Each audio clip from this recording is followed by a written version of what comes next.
3 septembre 2024. Série des enseignements bibliques.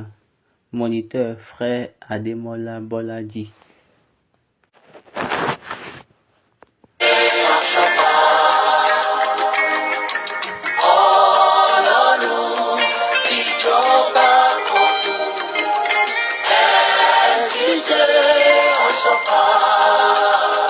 Ìjọba náà ní òkúta tí a gé láìsí ọwọ́ òkúta náà níjọ mímọ́. Ìjọba Ọlọ́run láyé. Ìjọba náà ní òkúta tí a gé láìsí ọwọ́ òkúta náà níjọ mímọ́. Ìjọba Ọlọ́run láyé. Òkúta náà yóò fọ́ ìjọba àjèjì.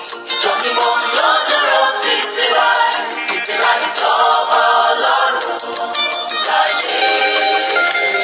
Òkúta náà yóò fọ́ ìjọba àjèjì. Ìjọ mímọ́ yóò dúró títí láì ìjọba Ọlọ́run láyé. Ẹnikẹ́ni tó bá ṣubú lòkúta náà yóò fọ́ tuntun. Alẹ́nikẹ́ni tókúta náà bá sì ṣubú yóò fọ́ tuntun. Ẹnikẹ́ni tó bá ṣubú lòkúta náà yóò fọ́ tuntun. Alẹ́nikẹ́ni tókúta náà bá ṣubú yóò fọ́ tuntun. Ṣùgbọ́n ẹni tó. Alléluia, Alléluia, Alléluia. Bonjour, bonsoir, bonne soirée partout où vous êtes sur la planète Terre. C'est encore un moment merveilleux pour la rubrique des séries d'enseignements bibliques sur la plateforme True Order in Season. Je souhaite les bienvenus à tout le monde et ma prière de toujours est celle-ci: que Dieu continue avec nous, qu'il soit continuel avec nous. Amen. Maintenant, prions. Jésù Kristi, àìkẹ́ ọ̀mímọ́, ọba ayérayé a dúpẹ́ lọ́wọ́ rẹ nítorí òtítọ́ wà láàyè àti pé ìrẹ nìkan ni olóòótọ́, ògo ni fúrúkọ rẹ. Wákàtí tó a lọ nínú ẹ̀rí ọ̀rọ̀ rẹ bí ìmọ́lẹ̀ bá wà ní. Mí sí wa ká ṣe rere. Kí ìyanu ọ̀rọ̀ rẹ nínú ayé wa kó ní ìtumọ̀. Kí ayé lè mọ̀ pé ó wà fún wa. Lórúkọ Jésù lọ́wọ́. The Lord's Prayer, our Father, who art in heaven, hallowed be thy name, thy kingdom come. Thy be done in earth as it is in heaven. Give us this day our daily bread. Forgive us our trespasses as we forgive those who trespass against us. Lead us not into temptation, but deliver us from all evils. Thine is the kingdom, power, and the glory forever. Amen. Somebody let us to praise the Lord. Hallelujah, hallelujah, hallelujah, hallelujah, hallelujah, hallelujah. C'est encore un moment merveilleux. D'abord, en première position, laissez-moi vous présenter toutes mes excuses d'avoir venu en retard, du moins. Mais ce retard était dû à un travail d'enregistrement que j'étais en train de faire ici. Nous voulons envoyer quelqu'un à une interview, car cette personne fait partie des témoins de certaines choses dans l'église du christianisme céleste. Au temps de Papa Oshofa, quand Papa Oshofa vivait encore. C'était la raison pour laquelle nous étions venus en retard. Mais maintenant, nous y sommes. Nous remercions Dieu. Nous avons eu à étudier l'alliance d'Abraham. Et après cela, on a également vu là où on a renvoyé la femme esclave et son fils. Et nous sommes venus sur Abimelech et Picol, qu'ils étaient venus faire qu'ils étaient venus faire un serment avec Abraham. Car ils voulaient se montrer de bonté envers eux-mêmes. La série abrahamique, c'est une série qui va nous montrer le chemin de Dieu, afin que nous puissions comprendre ou nous puissions savoir comment les choses se passent avec Dieu dans la foi. Nous savons au début, Abraham était un enfant dans la foi, après un jeune homme dans la foi, après un homme. Maintenant, il est un homme au complet, un homme mature dans la foi. Jusqu'à ce qu'il a commencé par faire de bonté aux personnes. Toujours dans la foi. Dans la foi, il supplie Dieu pour la cause des personnes. Dans la foi, il utilise son Dieu de tel que Abimelech et Picol pouvons savoir. Abimelech et Picol peuvent savoir que c'est son Dieu qui fait tout pour lui. Abraham a donné une obéissance totale à Dieu. Et cette chose a permis à Abraham de bien grandir. Et ça l'a permis de connaître la vérité en Dieu. Maintenant, nous voulons aller sur le chapitre suivant. Le chapitre 22 du livre de Genèse. Genèse 22, verset 1. Après ces choses, Dieu mit Abraham à l'épreuve et lui dit, Abraham, et il répondit, me voici. Après ces choses, après avoir renvoyé la femme esclave et son fils, et après les témoignages de Picol et d'Abimelech, le roi de Guéra, Dieu a encore mis Abraham à l'épreuve. Et Dieu l'a appelé Abraham et il lui a répondu, oui, je suis là.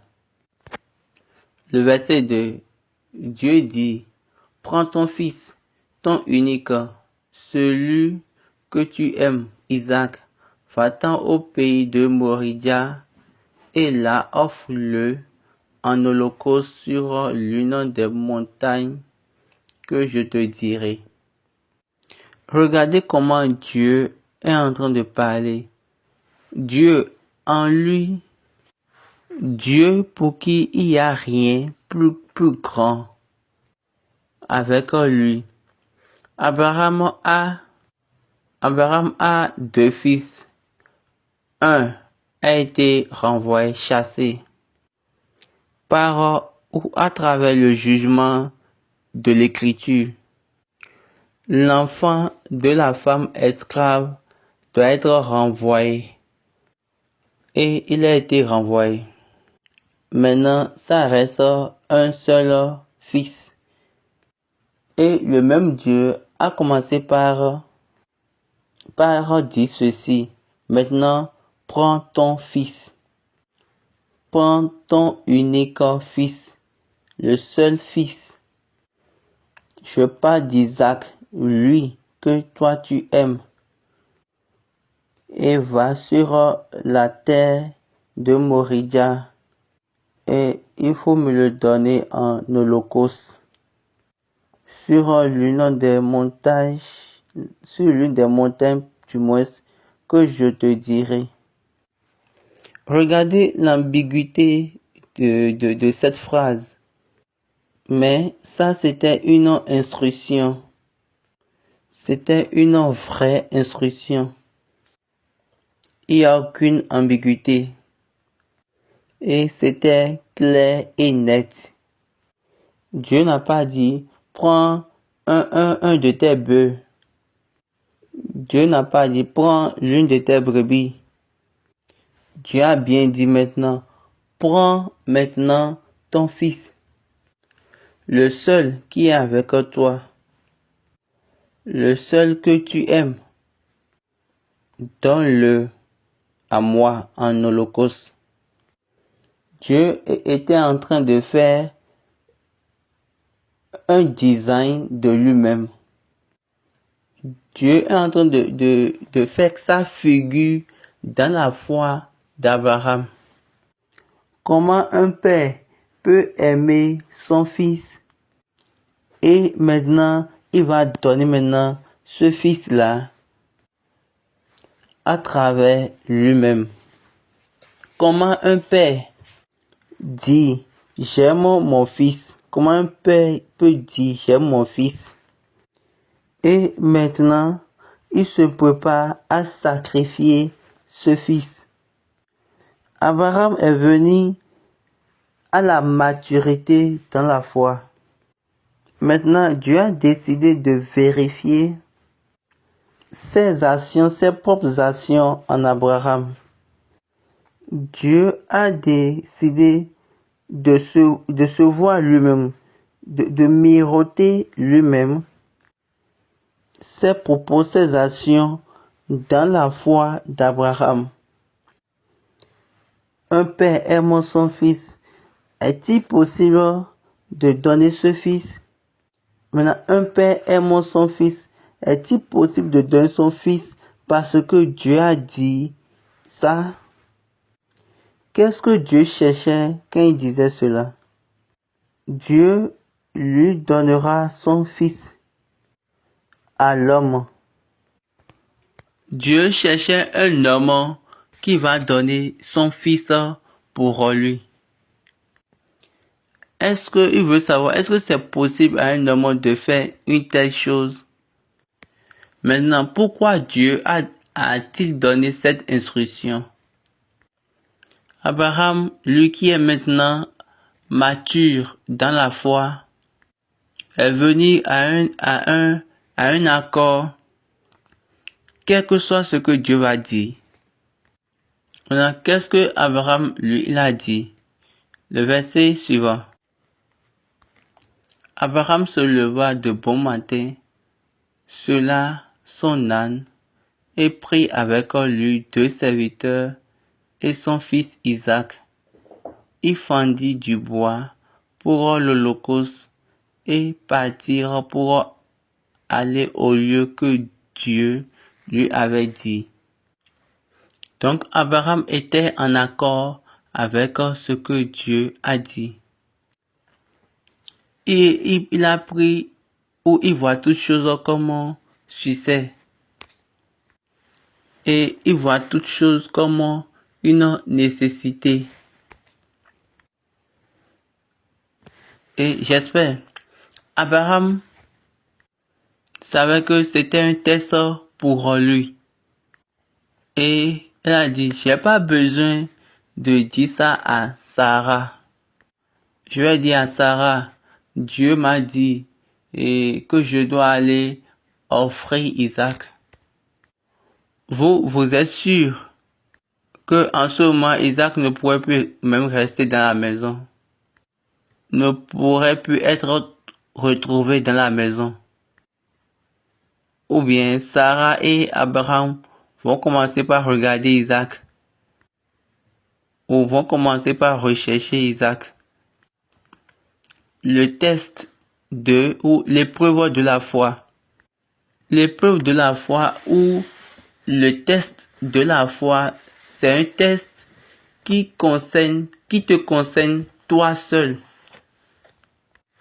Toi et toi seul. L'épreuve de la foi est un test qui te concerne toi et toi seul. Oh, c'est ma femme, c'est avec elle je vis. Oh, c'est ma femme, c'est mon mari. Ça, c'est pas un système de l'épreuve de la foi ou du test de la foi, dans la foi. Vous marchez dans le voyage complètement dans les instructions. vous marchez dans le voyage. Le voyage est composé complètement des instructions. Et les instructions sont pour vous seuls. Dans le voyage de la foi. Donc, Abraham a préparé son âne. Il a pris Isaac et 2 serviteurs et il a démarré le voyage jusqu'à la place, jusqu'au lieu Dieu lui avait dit. J'espère que nous sommes en train de comprendre quelque chose dans le voyage d'Abraham. Maintenant, il le fait selon la parole de Dieu, tel Dieu l'a instruit, c'est-à-dire selon l'instruction qu'il reçoit, qu'il reçoive. Un homme parfait. Quand on dit que toi tu es un homme parfait, ou bien quand vous dites que vous n'êtes pas un homme parfait, vous n'êtes pas un homme parfait quand vous refusez de travailler selon les instructions que vous recevez. Maintenant, vous êtes un homme parfait quand l'instruction que Dieu vous donne, vous l'appliquez ça dans la réalité. C'est-à-dire quand l'instruction que vous recevez est reflétée dans votre réalité. Qu'est-ce que Dieu vous a dit? Est-ce que vous pouvez voir l'évidence, la réalité de ce que Dieu a dit? Si c'est non ou dans le cas contraire, il n'y a pas de perfection en vous. Le 3e jour, Abraham leva les yeux, vit le lieu de loin. Le verset 5. Et Abraham dit à ses serviteurs, restez ici avec l'âne. Moi et le jeune homme, nous irons jusque-là pour adorer et nous reviendrons auprès de vous. Et on dit le 3e jour, ça veut dire que c'est un voyage de 3 jours. Un voyage de 3 jours. 3 jours. 1, 2, 3. Il y a 3 jours de voyage. Le voyage de la croix. C'était un voyage de 3 jours. Pareillement avec Abraham et Isaac. Abraham a vu le lieu. Au lieu fixé ou au lieu nommé, il n'y a aucune personne extraordinaire. Il n'y a aucune personne extra qui peut aller là. Au lieu, la place de l'adoration ou au lieu de l'adoration, c'est uniquement les appelés qui ont accès. Seuls les appelés ont la carte d'accès. Mais quand vous dites, vous êtes appelé, il y a des personnes qui doivent adorer Dieu comme ça a été commandé. Un appelé, Paul a dit, ceux qui étaient prédestinés, Romains 8, verset 29 à 30, car ceux qui a connu d'avance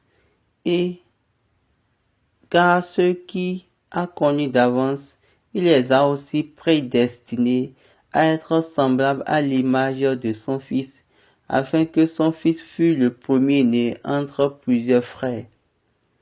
Et ceux qui a prédestinés, il les a aussi appelés. Et ceux qu'il a appelés, il les a aussi justifiés. Et ceux qu'il a justifiés, il les a aussi glorifiés. Est-ce que vous voyez? Suivant cette ligne, Dieu a appelé Abraham. Et il a dit, en lui Dieu appelle Abraham de tel que en lui, il va maintenant élever les nations. Maintenant, Dieu lui a donné un devoir, un exercice. Va et offre-moi en holocauste ton unique, Isaac. Et Abraham l'a pris vraiment et a commencé par faire le voyage avec Isaac. Et il est allé au lieu du but. Et à cette jonction, il a laissé ses serviteurs et son âne, c'est-à-dire ceux qui n'ont pas part dans ce voyage. Donc vous avez besoin de donner votre essai. Vous avez besoin de donner votre essai. Quand vous voulez venir à l'adoration. Il y a plusieurs de ces choses que nous faisons. Donc, faisons vraiment attention. Ce n'est pour rien. Ecclésiaste chapitre 5 a dit, ce n'est pour rien. Ecclésiaste 5 verset 1 nous a dit, prends garde à ton pied lorsque tu entres dans la maison de Dieu. Approche-toi pour écouter plutôt que pour offrir le sacrifice des insensés, car ils ne savent pas qu'ils font mal. Sois plus attentif que de donner le sacrifice des fous. Prépare-toi pour bien écouter. Prends garde à ton pied. Il faut enlever ce que toi tu sais que c'est là d'essai, c'est là de plus. Il faut enlever toute chose qui n'est pas utile. Enlève toute chose qui n'est pas dans le commandement.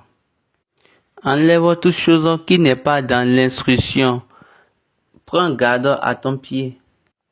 Et prépare-toi d'écouter. Prépare-toi d'entendre. Et là, tu vas être prêt.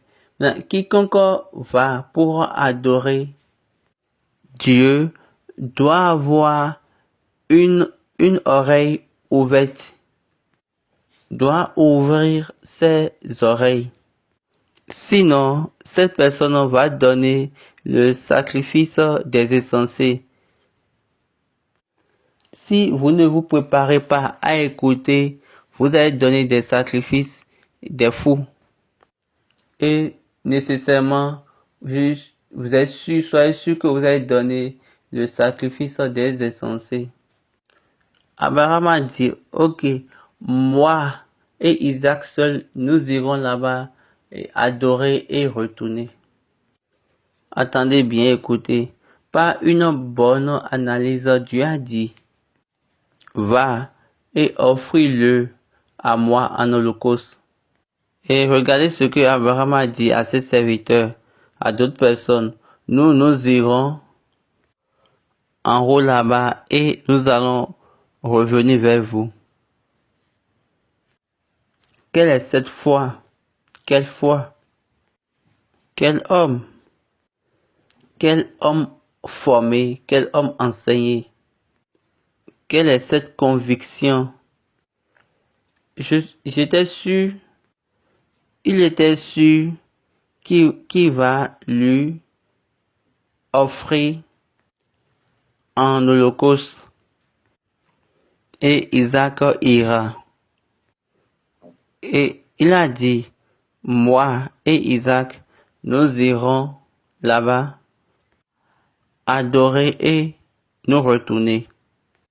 À travers cette parole, il a déjà délivré Isaac de la main de la mort, tel que le Père a délivré son Fils. Actes des Apôtres chapitre 2. Pierre l'a dit à travers cette manière, à partir du verset 22. Hommes israélites, écoutez ces paroles. Jésus de Nazareth, cet homme à qui Dieu a rendu témoignage devant vous par les miracles, les prodiges et les signes qu'il a opérés par lui au milieu de vous, comme vous le savez vous-même. Cet homme livré selon le dessein arrêté et selon la préscience de Dieu. Vous l'avez crucifié, vous l'avez fait mourir par la main des impurs. Dieu l'a ressuscité en le délivrant des liens de la mort, parce qu'il n'était pas possible qu'il fût retenu par elle. Donc, cette ligne a commencé avec Abraham. Dieu a vu Abraham et Dieu a commencé par regarder ce voyage dans cette direction.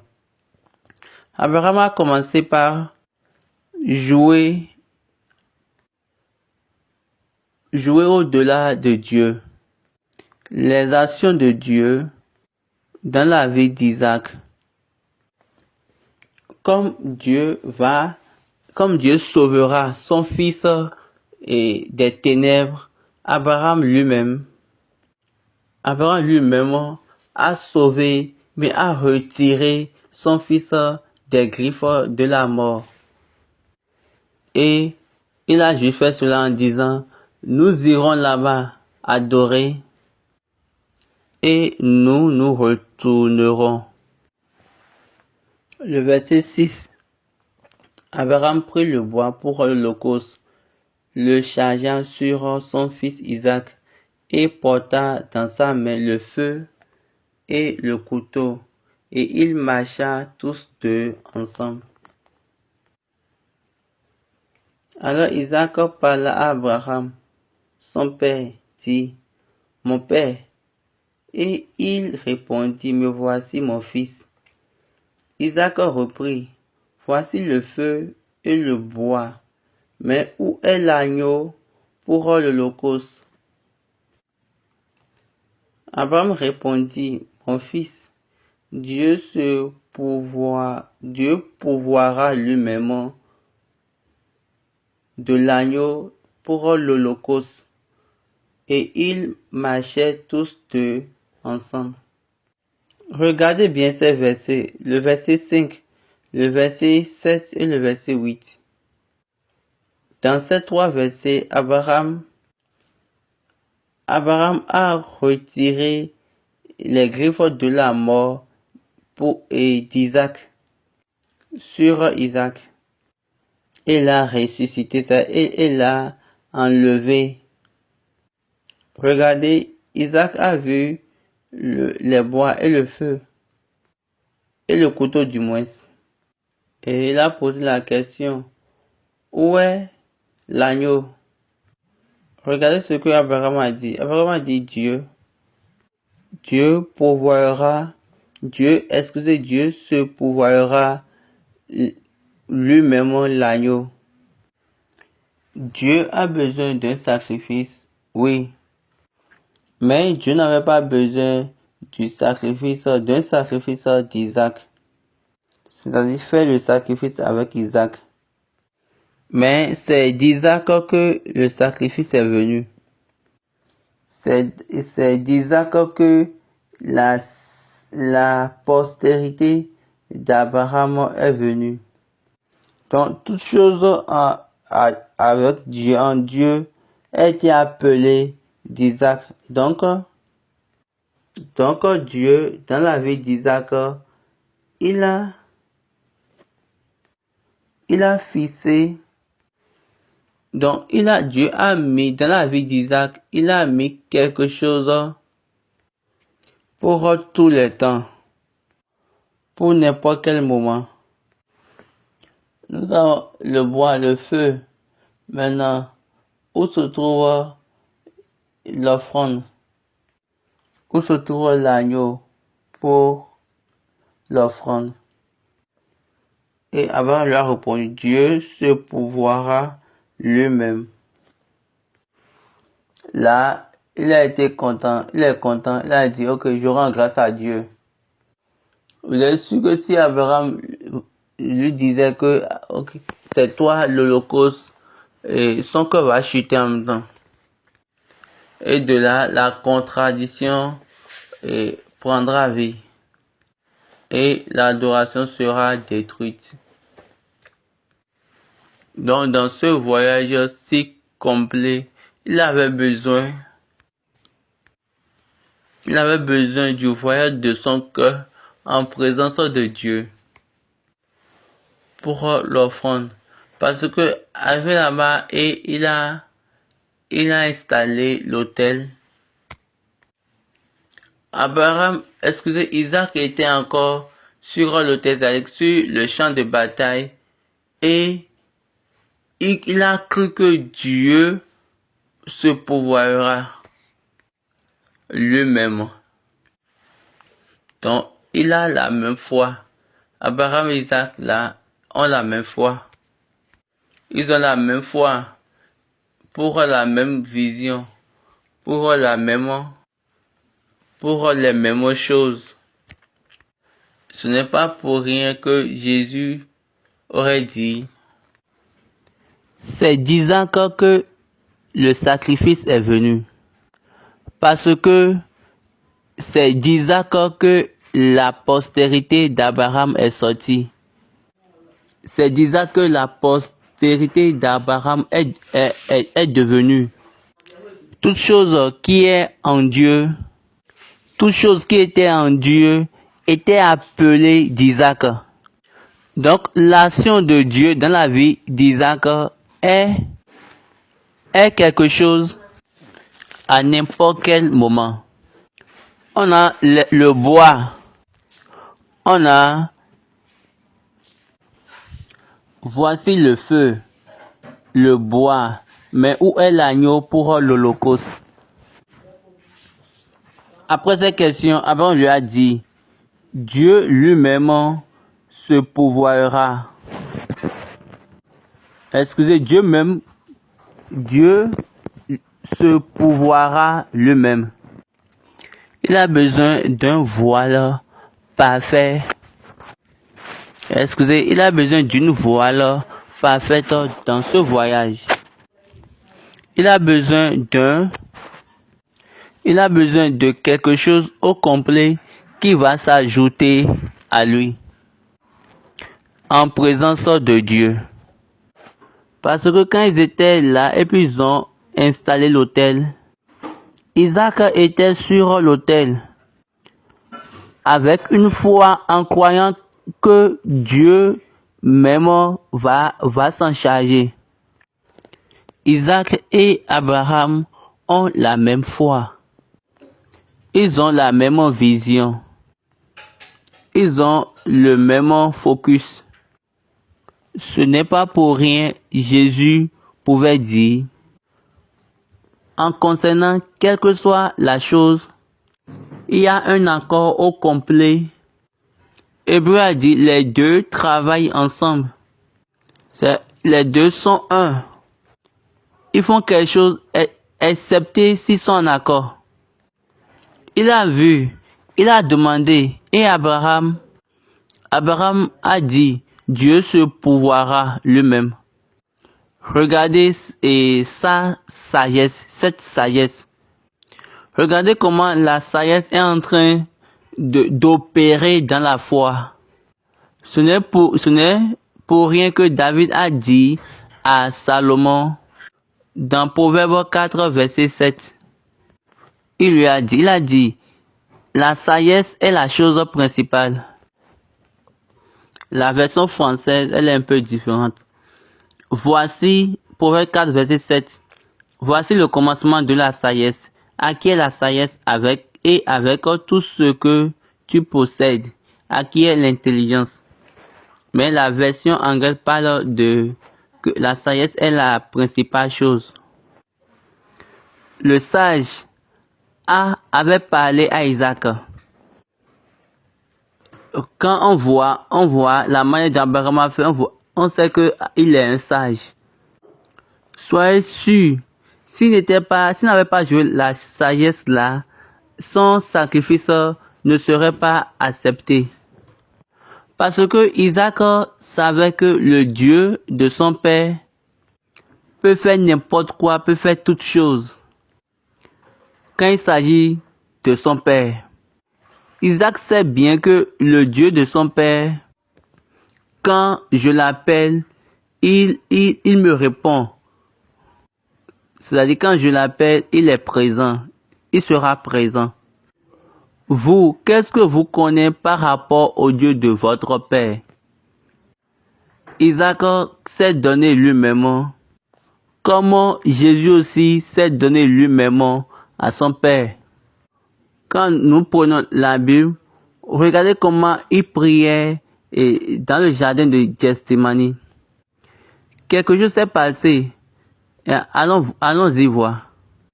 Dans la Bible, Luc chapitre 22. Donc, lisons à partir du verset 42. Disant, Père, si tu voulais éloigner de moi cette coupe, toutefois que ta volonté ne se fasse pas, toutefois que ma volonté ne se fasse pas, mais la tienne. Alors un ange lui apparut du ciel pour le fortifier. Étant en agonie, il priait puis instantanément et sa sueur devint comme des grumeaux de sang qui tombaient à terre. Donc, Jésus était la personne qu'il faut, mais Isaac n'était pas la personne qu'il fallait. Et Jésus le savait, mais il a besoin de la force, comme Abraham a fait pour Isaac. Abraham a consolé Isaac, a fortifié Isaac, et ils se sont déplacés ensemble jusqu'au lieu du sacrifice. Ok, continuons. Lorsqu'il fut arrivé au lieu que Dieu lui avait dit, Abraham y éleva un autel et rangea le bois. Il lia son fils Isaac et le mit sur l'autel par-dessus le bois. Écoutez bien cette ligne, cette phrase. Vous voyez, là, il y a un ordre. Dans l'ordre, il a attaché Isaac et l'a mis sur l'autel.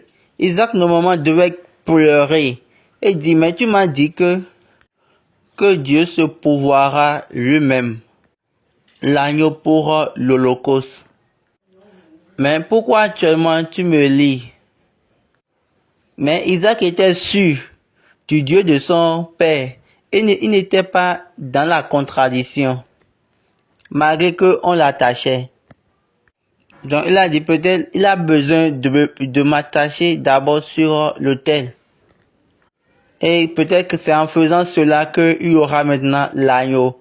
Ce qui est sûr, Isaac avait une confiance totale. Isaac disait, peut-être avant d'avoir l'agneau, il a besoin de me faire cela. Donc ce n'est pas pour rien que Jésus dira à ceux que Dieu a appelés, à ceux dont Dieu a besoin d'eux. Dieu a besoin. Et l'un des enseignants a dit, j'ai dit à Jésus de ne pas parler de l'essence de son aller sur la croix.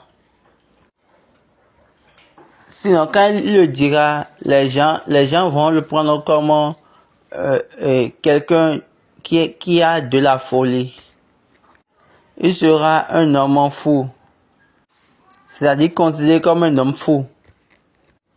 Il doit aller à Ephraïm. Il doit prendre l'âne. Il doit être oint. Encore plusieurs de choses doivent se passer sur lui avant qu'il n'aille sur la croix. Donc, sans que ces choses ne se passent pas sur lui, c'est inutile pour lui d'aller sur la croix. Donc, s'il ne suit pas ces étapes, il est parti à la croix par lui-même. Et ça ne sera plus pour l'humanité. Il a besoin d'Isaac pour ce noyau. Et Isaac s'est donné lui-même à son père Abraham. Et Abraham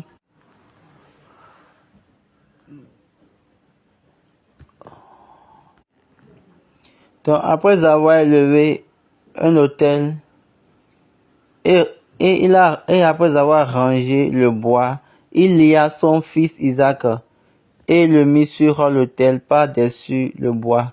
Puis Abraham étendit la main et prit le couteau pour égorger son fils. Aussitôt, alors, l'ange de l'Éternel l'appela des cieux et dit, « Abraham, Abraham. » Et il répondit, « Me voici. » L'ange dit, « N'avance pas ta main sur l'enfant et ne lui fais rien, car je sais maintenant que tu crains Dieu et que tu ne m'as pas refusé ton fils, ton unique. » Abraham leva les yeux et vit derrière lui un bélier retenu dans un buisson par les cornes. Et Abraham alla prendre le bélier et l'offrit en holocauste à la place de son fils. Donc Abraham voulait faire le travail que Dieu lui a demandé de faire au lieu de l'Éternel. Et en même temps, quand il voulait appliquer, l'ange l'a appelé. Pareillement, comme l'ange a appelé Jésus, l'ange est venu et il a parlé. L'ange a dit, « Ah, maintenant je le sais. On veut tester sa foi. On veut tester sa foi, sa totale d'obéissance qui l'a amené à la maturité. C'est ça on veut tester. » Il veut avoir l'assurance de cette obéissance. Il faut avoir l'assurance de cette obéissance pour montrer que tu crains Dieu. Donc, c'est pas ce que vous appelez craindre l'Éternel. Pour craindre l'Éternel, c'est de faire sa volonté. Le voyage de la crainte, d'avoir crainte à Dieu, c'est d'avoir son nom, c'est de permettre à avoir son nom et de faire sa volonté. Est-ce que vous avez le nom du Seigneur? Comment vous utilisez le nom du Seigneur pour parfaire la volonté du Seigneur? Donc, il a sauvé du séjour des morts. On a dit que l'enfer et la mort ne pourront pas le garder parce que c'était impossible. C'était impossible pour eux de garder Christ. L'enfer et la mort n'ont pas pu garder Isaac. Et c'est d'Isaac que Christ est venu. Regardez comment il a été enlevé. Isaac était lié. Donc Isaac a été sauvé et le bélier a été immolé. A été plutôt offert. Et après cela, qu'est-ce qui s'est passé encore? Le verset 14. Abraham donna à ce lieu le nom de Jéhovah-Jireh. C'est pourquoi l'on dit aujourd'hui, à la montagne de l'Éternel, il sera pourvu. Montez un peu, le verset 13. Abraham leva les yeux et vit derrière lui un bélier retenu dans un buisson par les cornes. Et Abraham alla prendre le bélier et l'offrit en holocauste à la place de son fils. Là, il y a deux choses. Il y a lever les yeux et voir par derrière. Y a-t-il pas une contradiction là? On doit demander de lever les yeux. Donc, normalement, ça devait être devant lui. Quand on veut lever les yeux, on ne lève pas les yeux et on tourne la tête pour regarder derrière. Lisez encore bien cette partie et vous allez mieux comprendre. Il a dit, Abraham leva les yeux. Donc, il a levé les yeux, d'accord, envers Dieu. Comment lui peut savoir il y a quelque chose derrière lui? Donc, en levant les yeux, donc quand il leva les yeux, c'est-à-dire quoi? Il regardait pour demander à Dieu quelle est l'étape suivante. Quand il a levé ses yeux, il a dit, quelle étape suivante? Qu'est-ce que nous allons faire? Quel est ton commandement? Amène-moi, donne-moi ton oreille pour que je puisse entendre cette voix. Qu'est-ce que tu es en train de dire? Et Dieu a répondu à travers cette voix en disant, fais ceci. Et il l'a amené sur l'autel. Et il a enlevé son fils. Il a délivré le fils par la parole de la foi, par la sagesse qui opère dans la foi. Il a pris la foi de Dieu, de chez Dieu. Maintenant, il a pris la sagesse. Maintenant, il a amené la sagesse dans la foi. La sagesse de Dieu. Ce n'est pas les pensées d'Abraham qui vont parler dans la droiture, de la droiture. Il a enseigné à Abraham le chemin d'un sacrifice acceptable. En mettant votre cœur ensemble. Ayez la même vision et le même focus et allez ensemble sur le lieu du but. Donc c'est devenu quelque chose très sûr pour Abraham.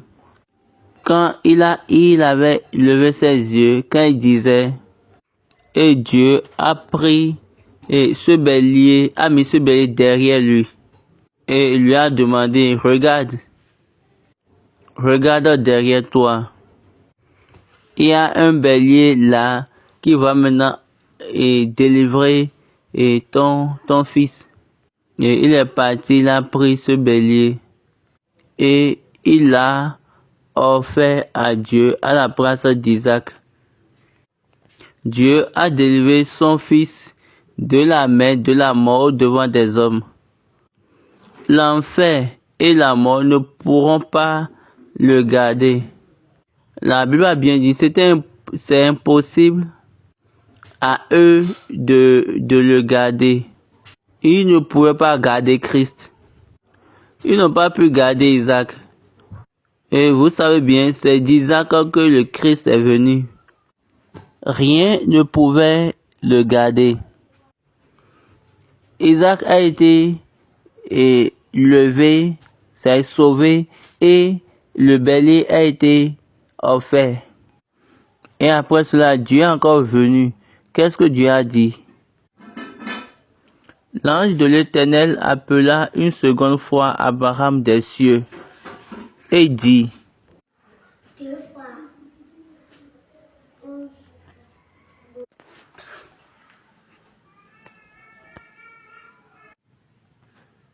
continuons. Abraham donna à ce lieu le nom de Jéhovah-Jireh. C'est pourquoi l'on dit aujourd'hui, à la montagne de l'Éternel, il sera pourvu. Abraham a appelé le nom de ce lieu Jéhovah-Jireh. Regardez bien ce que je veux dire. Permettez-moi de faire des critiques. Je vais préférer qu'on appelle le nom de ce lieu El Jireh et non Jéhovah Jireh.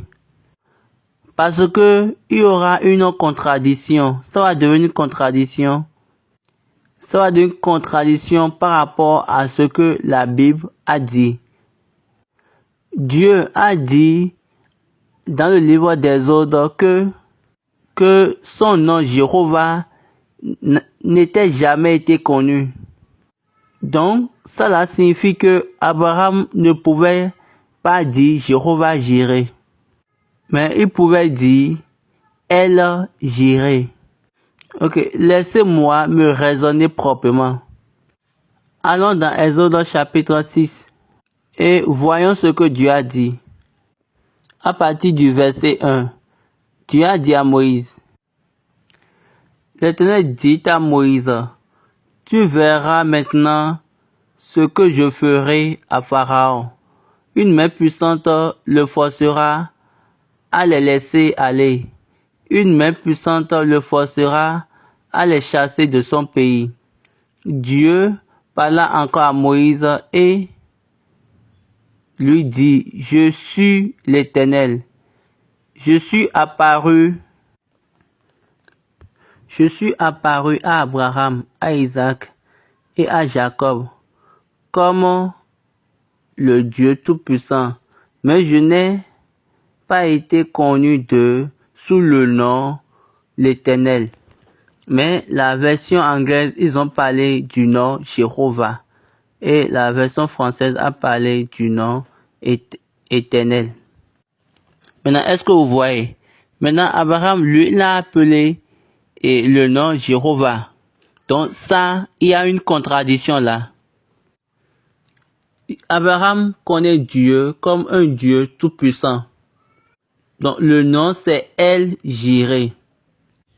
Là, c'est plus mieux et c'est meilleur. Quand on va dire le nom du lieu, c'est El Jireh.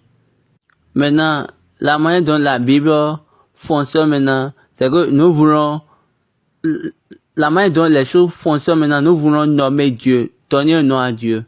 Et un lieu va porter le nom de Dieu. Où Dieu a pourvu. On a appelé le lieu là, Jireh, à cause de quoi? On l'a appelé El Jireh. Pourquoi? Parce que à la montagne de l'Éternel, il sera pourvu. C'est pourquoi Dieu aurait dit aux enfants d'Israël que vous devez aller au lieu où le nom de votre Dieu sera mis. Au lieu où votre Dieu va mettre son nom là pour vous. À la montagne de l'Éternel, il sera pourvu. Et si la montagne n'est pas pour l'Éternel, n'est pas la montagne de l'Éternel, et sur cette montagne vous appelez le nom de l'Éternel, savez-vous qu'il n'y aura pas Jireh là? Il devient Jireh quand c'est son lieu. La place là où Dieu a mis son nom. Pour toi, c'est ton Jireh. Là où Dieu a mis son nom pour vous est votre Jireh. El Jireh. S'il ne met pas son nom n'importe où, ou s'il ne met pas son nom à aucun lieu, c'est chose qui n'est même pas possible. Je suis en train de dire, partout où Dieu n'a pas mis ton nom, tu ne fais pas partie de lui. Donc ça suppose que vous ne pouvez pas juste adorer n'importe où, ou faire de culte n'importe où. Et vous adorez n'importe où, vous dites que ici c'est fermé, là c'est proche, je peux adorer, là-bas c'est trop loin, je peux pas adorer. Et je suis sûr que au vivant de Papa Chauffard, Dans l'église du christianisme, c'est très rarement que quelqu'un quitte une paroisse pour une autre paroisse. Avant de bouger, ou bien quand vous avez quitté une paroisse pour une paroisse, il y a nécessairement une lettre de la première paroisse à la paroisse sur laquelle vous voulez partir. Et on doit transférer cette lettre. Mais aujourd'hui, vous pouvez vous déplacer par votre propre volonté, par votre propre souhait. Et Dieu regarde tout ça là et il secoue la tête. Et il dit, ça ce n'est pas ce que moi j'ai laissé. La place là où le nom de Dieu est pour toi, là c'est ton Jireh. Maintenant, si vous commencez par chanter Dieu, Jéhovah Jireh, et vous dites, mon Dieu se pourvoira, Jéhovah Jireh, mon Dieu se pourvoira, Jéhovah Jireh, je vous dis que vous êtes en train de vous tromper. Vous êtes en train de vous tromper. Ça, c'est par rapport, Jireh, c'est par rapport à la montagne.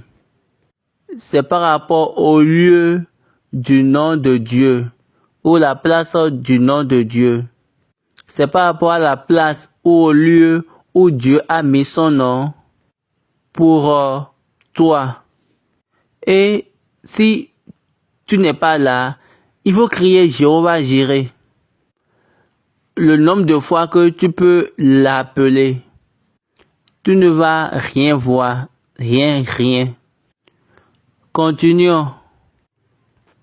Le verset 15. L'ange de l'Éternel appela une seconde fois Abraham des cieux et dit, je le jure par moi-même, parole de l'Éternel, parce que tu as fait cela et que tu ne m'as pas refusé ton fils, ton unique, je te bénirai et je multiplierai ta postérité comme les étoiles du ciel et comme le sable qui est sur le bord de la mer.